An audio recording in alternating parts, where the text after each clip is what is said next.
228 mil doses da Pfizer no Ministério da Saúde, conforme decisão do Supremo Tribunal Federal. O governo paulista deve acionar novamente o Supremo caso não receba até amanhã 1 milhão de doses da AstraZeneca. Sobre esses assuntos e outros, nós vamos conversar agora ao vivo com o governador do estado de São Paulo, João Dória Júnior. Governador, consegui. Muito obrigado pela oportunidade de dar o prazer da sua presença aqui conosco no Band News no meio do dia. Eu e a Thaís estamos aqui bem felizes com isso. Boa tarde, governador. Boa tarde, Thaís. Boa tarde, Nelson. Muito obrigado. Eu que agradeço a oportunidade. Desculpe ter adiado um pouquinho, mas estamos juntos, o que é importante para poder esclarecer os nossos telespectadores, nossos internautas também, aqueles que acompanham a nossa Band News. Eu vou começar, então, lógico, pelo assunto que não tem como deixar de ser, que é a falta de doses de vacinas em São Paulo, principalmente da AstraZeneca. A Fiocruz já se manifestou, disse que deve entregar agora, essa semana. Mas eu te pergunto, ontem o ministro da Saúde colocou a culpa nos estados, disse que houve uma falta de planejamento, alguns erros de planejamento e falou, inclusive, sem citar o senhor, mas dando a entender, uma questão de publicidade, que o problema estaria relacionado a isso. Como é que o senhor observa esse comentário? E daqui para frente, como é que fica essa relação que tem sido tão difícil, né, nos últimos meses? Thaís, tudo que a gente não precisava era de confronto no meio de uma pandemia. Nós estamos precisando de vacinas, menos promessas e mais vacinas. Nada de cloroquina e muita vacina. Infelizmente, o ministro da Saúde às vezes comete esses equívocos, mas eu prefiro sempre pensar pelo lado positivo. O lado positivo é que houve a manifestação, vocês acompanharam, do Supremo Tribunal Federal. E o Supremo tem que ser obedecido pelo Ministério da Saúde. A decisão é colegiada do Supremo. 6 ministros já votaram e com esses 6 votos já basta, já há maioria no Supremo Tribunal Federal, a partir de uma medida ingressada pelo governo do Estado de São Paulo, o Ministério da Saúde tem que entregar a vacina AstraZeneca que prometeu e não entregou, seja para São Paulo, seja para os outros 26 estados do país. A medida se aplica a São Paulo, mas se aplica também a todos os demais estados. Thaís, Nelson, eu todas as manhãs acompanhando a Rádio Bandeirantes e a Band News, eu ouço aquela história. O Ministério da Saúde, a Fiocruz vão entregar 20 milhões de doses da vacina AstraZeneca. O Ministério da Saúde e a Fiocruz vão entregar 30 milhões de doses da vacina AstraZeneca. Depois, no mês de dezembro, vão entregar mais 20 milhões de doses. Onde estão essas doses que nós não recebemos? Vocês estão acompanhando as notícias, não é só São Paulo. Olha a situação do Rio de Janeiro, a capital carioca, que não tem vacina AstraZeneca para a segunda dose nas pessoas que residem na capital do Rio de Janeiro. O mesmo acontece em Salvador, o mesmo acontece em todas as capitais do Nordeste brasileiro. Se há vacina, entreguem as vacinas para que nós possamos vacinar. Ao invés de ficar fazendo desafio verbal, dizendo que é publicidade ou que é marketing, que é isso, que é aquilo, entreguem as vacinas, ministro. É muito mais fácil, ao invés de perder seu tempo com longas entrevistas, peça ao seu ministério para entregar as vacinas para São Paulo, para o Rio, para o Paraná, para Santa Catarina, para a Bahia, para o Brasil todo e vamos vacinar. O que a população quer vacina, não quer briga, não quer confusão. Precisamos de ordenação, planejamento e cumprir aquilo que se promete, né, Nelson? Governador, eu queria colocar ao senhor exatamente isso. Quem fez toda essa coordenação foi o Plano Nacional de Imunizações, que é comandado pelo Ministério da Saúde do Governo Federal. Os estados não deveriam ter respeitado exatamente esse cronograma que foi feito pelo Ministério da Saúde, porque o que se alega é exatamente isso, que estados não cumpriram aquilo que foi determinado. Ou havia, sim, a possibilidade de cada estado, de cada localidade, fazer da sua maneira?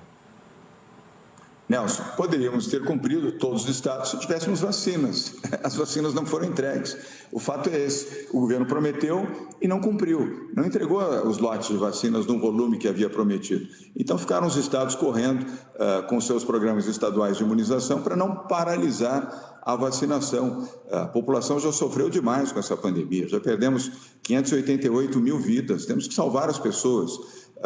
Se não fosse aqui o governo de São Paulo, Nelson, em 2 oportunidades, o Ministério da Saúde tinha esquecido vacinas no depósito do Ministério da Saúde aqui em São Paulo. 7 milhões uma vez, 6 milhões numa outra vez. Não fosse a iniciativa que eu tive de colocar nas minhas redes sociais o absurdo que era ter 7 milhões de doses de vacinas no depósito aqui junto ao Aeroporto Internacional de Guarulhos, provavelmente estariam lá até hoje essas vacinas, porque esqueceram as vacinas lá. E para piorar, 10 dias depois repetiram isso com quase 6 milhões de doses da vacina da AstraZeneca, estavam paralisadas no depósito do Ministério da Saúde, junto ao Aeroporto Internacional de Guarulhos. Thaís, mandaram vacinas para o Amapá, vacinas que eram para o Amazonas, e do Amazonas mandaram para o Amapá, não sabem nem ler as siglas dos estados.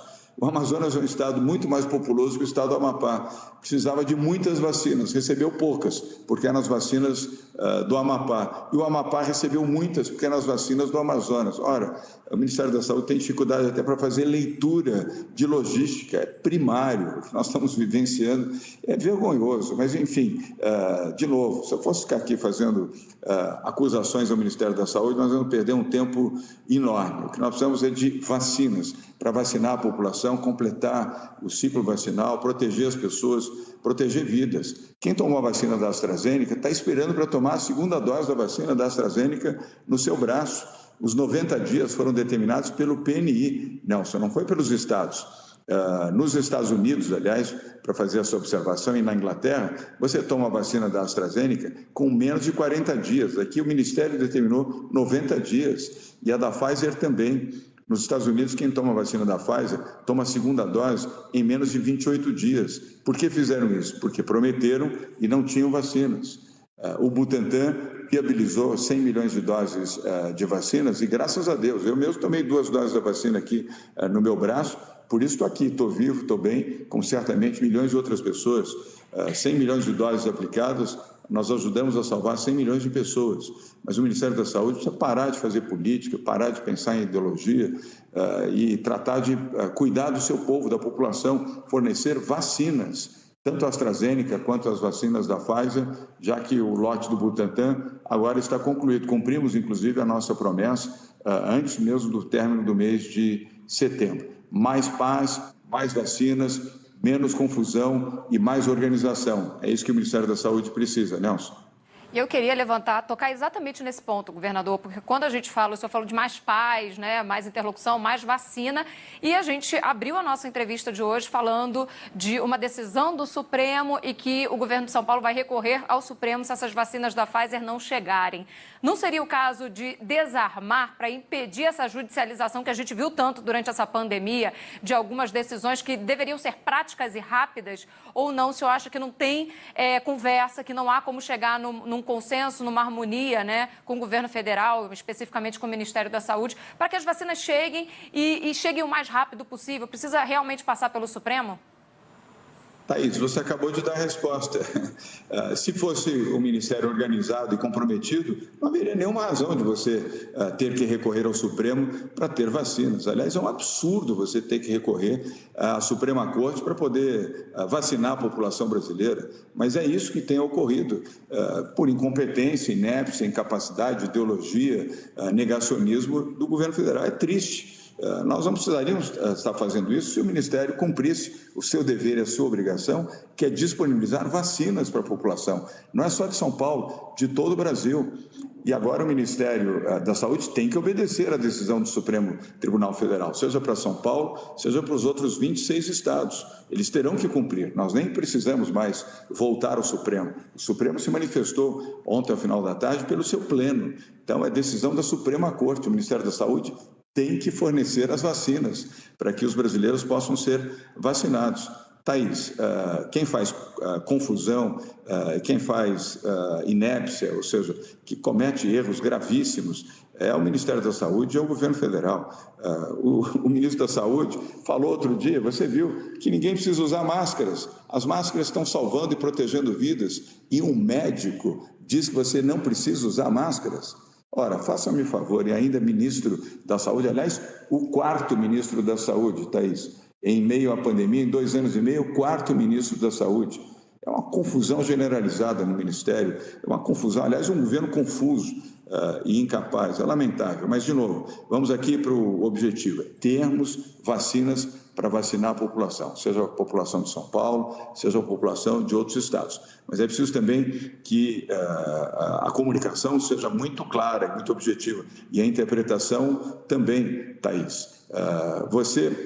Se você for vítima de alguma injustiça, e repetidas vezes, você vai recorrer a quem? você vai recorrer ao seu advogado e o seu advogado vai recorrer à justiça. Ou você vai para casa sendo vítima de uma injustiça, vai deitar na cama e dizer, ó vida, ó azar, fui vítima de um roubo, de um assalto, fui assaltada naquilo que representa o meu direito, e você vai dormir em paz, ou apenas dizendo, puxa, que azar. Você vai recorrer ao seu advogado, o seu advogado vai recorrer à justiça. Para isso que a justiça existe. O que é fato, e aí eu concluo, Thaís, é que isso não deveria ter acontecido.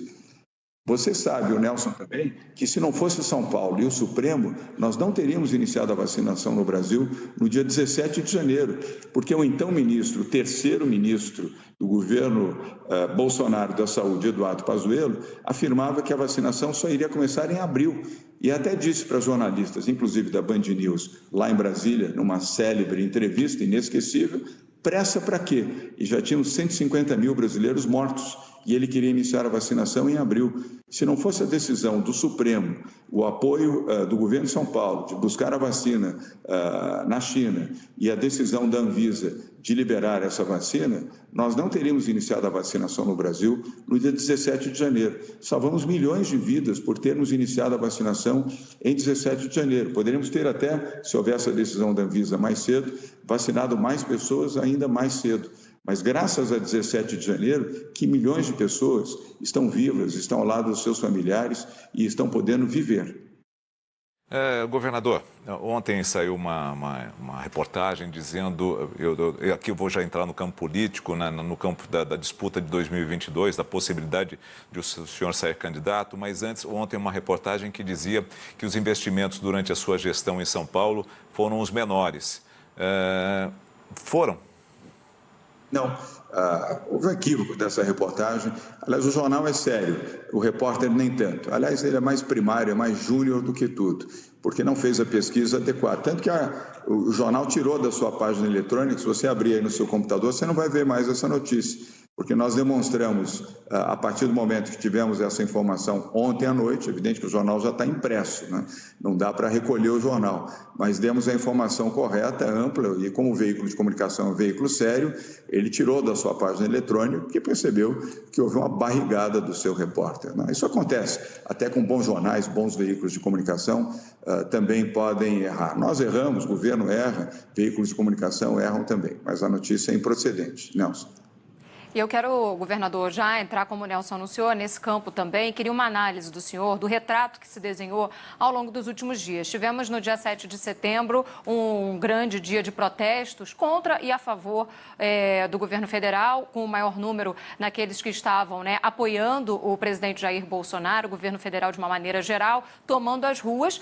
E no último fim de semana tivemos esse registro daqueles que eram contrários ao governo federal, com um número bem menor, inclusive em São Paulo, com a participação do senhor. Eu queria que o senhor trouxesse para a gente uma leitura, de fato, e uma avaliação desse cenário que se desenhou nessas últimas semanas. Thaís, é uma evolução, é um processo. Eu fui às ruas e fui à Avenida Paulista para defender a democracia. Já fui várias outras vezes, defendi as diretas já. Aliás, ajudei a organizar o movimento das diretas já. Fui à rua inúmeras vezes como prefeito e agora como governador. E irei, poderemos ter duas pessoas numa rua defendendo a democracia. Eu seria uma dessas duas pessoas, Thaís, eu não abro mão disso. Sou filho de um deputado caçado pelo golpe de 64, eu também fui para o exílio com meu pai, sou um defensor da democracia, do Estado democrático de direito, da liberdade de imprensa, da liberdade das pessoas fazerem um contraditório, e principalmente de um país que precisa respeitar a sua Constituição, respeitar a sua Corte Suprema e respeitar principalmente a democracia, que é o regime que nós vivemos depois de termos 20 anos de ditadura militar aqui no Brasil. E como eu, milhares de outras pessoas também acreditam nisso. Aliás, milhões de pessoas, ainda que não tenham ido às ruas, são pessoas que querem defender a democracia. Isso independe de corrente partidária, de visão partidária, é sentimento de proteger o país e a liberdade. Então, este movimento do dia 12, que foi o último que você se referiu, ele começou em todo o Brasil, foram feitas manifestações em 20 dos 27 estados do país, e isso vai prosseguir, assim como há o direito daqueles que defendem Bolsonaro de se manifestarem pró-Bolsonaro. Democracia é isso, Thaís.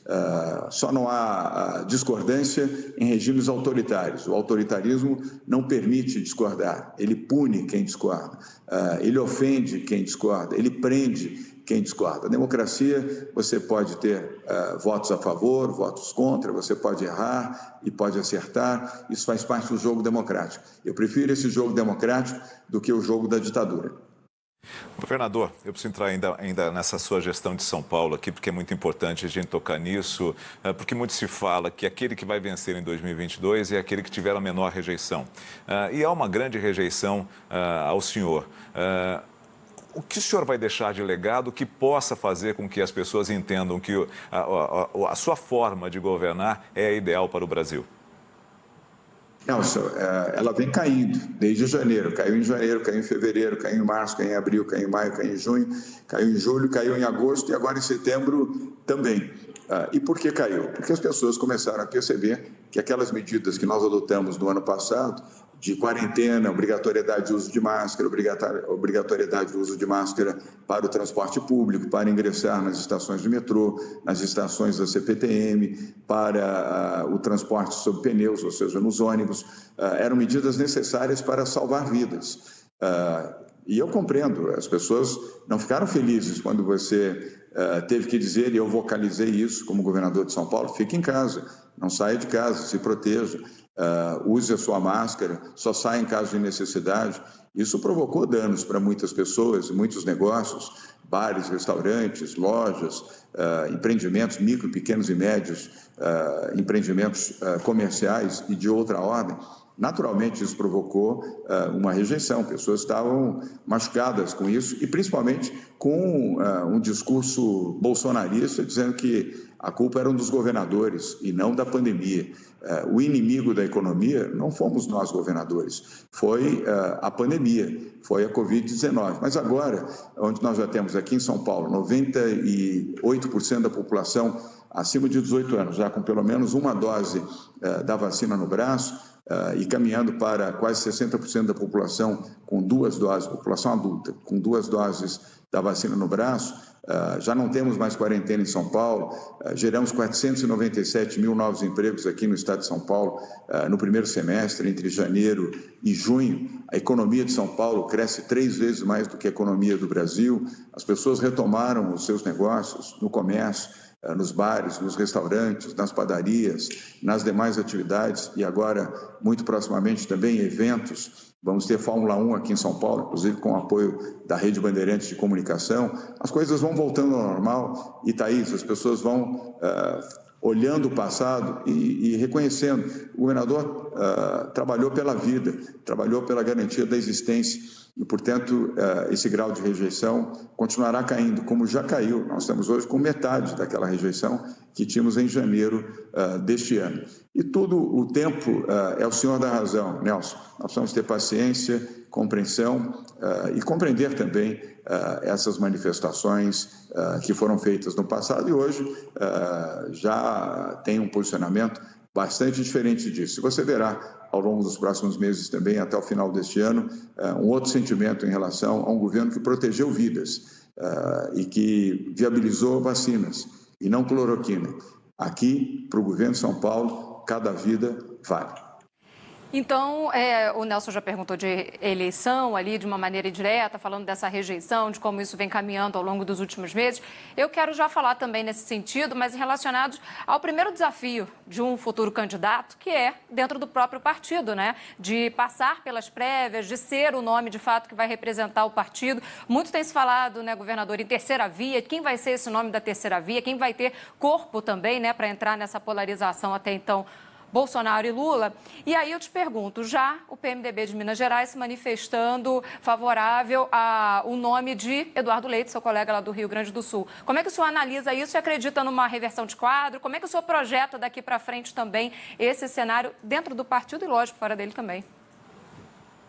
Thaís, São Paulo representa 40% do PSDB de todo o Brasil. E São Paulo já fechou a questão com o nosso nome. 40% de todo o eleitorado do PSDB está aqui. Qual é o eleitorado do PSDB? São os filiados do PSDB. 40% de todos eles estão aqui em São Paulo. Eu não critico o fato de Aécio Neves ter fechado questão para apoiar Eduardo Leite em Minas Gerais. É uma decisão do Aécio Neves e do Paulo Biacchia, que são os que comandam o PSDB em Minas Gerais. O Eduardo recebeu esse apoio, aliás, fez fotos e imagens abraçado com Aécio Neves. Eu prefiro estar abraçado com outras pessoas, mas, enfim, é parte do processo. Mas também os estados do Paraná, do Pará, do Acre e do Rio Grande do Norte também já manifestaram o apoio fechado ao nosso nome. Isso é parte da campanha, Thaís, é o processo. Vai até 21 de novembro. Prévias representam democracia. Democracia é o que faz o PSDB. A escolha do candidato do PSDB passa pela votação que ocorrerá no dia 21 de novembro em Brasília e, obviamente, em todos os estados brasileiros, para que cada um dos 1.400.000 representantes do PSDB, filiados e integrantes do PSDB, possam votar. Thaís, Nelson, eu disputei as duas únicas prévias que foram realizadas pelo PSDB, aliás, prévias no Brasil até hoje, foram aqui em São Paulo. 2016 para a Prefeitura de São Paulo e 2018 para o governo do Estado de São Paulo. Em 2016, ninguém acreditava que alguém fora da política primeiro pudesse vencer as prévias do PSDB. E eu as venci. E de uma maneira digna. Aliás, todos nós que disputamos, foram 5 candidatos que disputaram as prévias, se respeitaram, não se atacaram, e nós vencemos as prévias e depois vencemos as eleições. Eu fui eleito em primeiro turno para prefeito da cidade de São Paulo, algo também inimaginável no início da campanha, onde eu tinha 1% e o candidato, há 8 meses da eleição, que liderava a pesquisa, tinha 38%. Nós vencemos o Fernando Haddad, que era o prefeito, Lula não estava preso e fazia campanha, e Dilma Rousseff era presidente do Brasil. Em 2018, novamente, prévias do PSDB. Eu era franco favorito a não vencer as prévias do PSDB.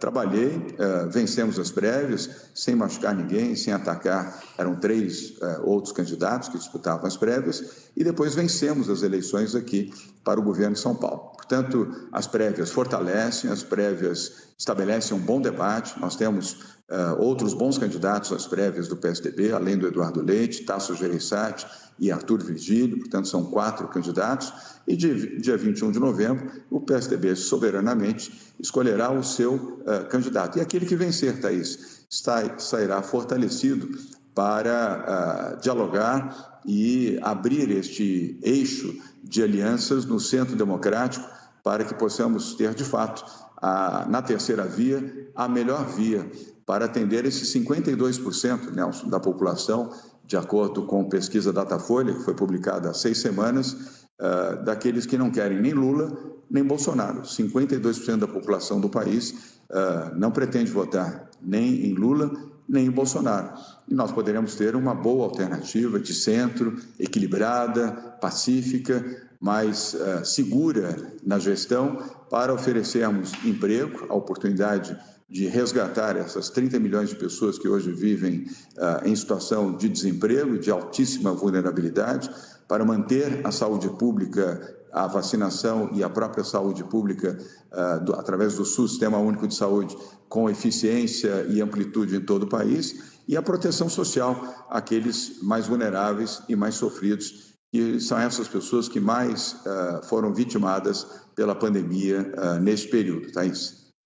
Governador João Dória Júnior, nós tínhamos aqui diversas perguntas para fazer para o senhor ainda, mas eu gostaria que o senhor nos desse a oportunidade de mais à frente podemos voltar a conversar já com a nossa parte, com a nossa população, quem sabe já até com uma terceira dose, né, implementada em todos, com os adolescentes e as crianças também já vacinadas. Eu sei que o senhor está lutando bastante para isso, então conte com a gente, porque nós também contamos com o senhor. Muito obrigado.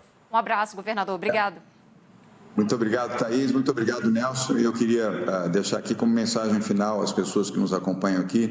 Em São Paulo, nós estamos trabalhando muito para a proteção social, Thaís. Você que é mulher, as mulheres são mais sensíveis do que nós homens.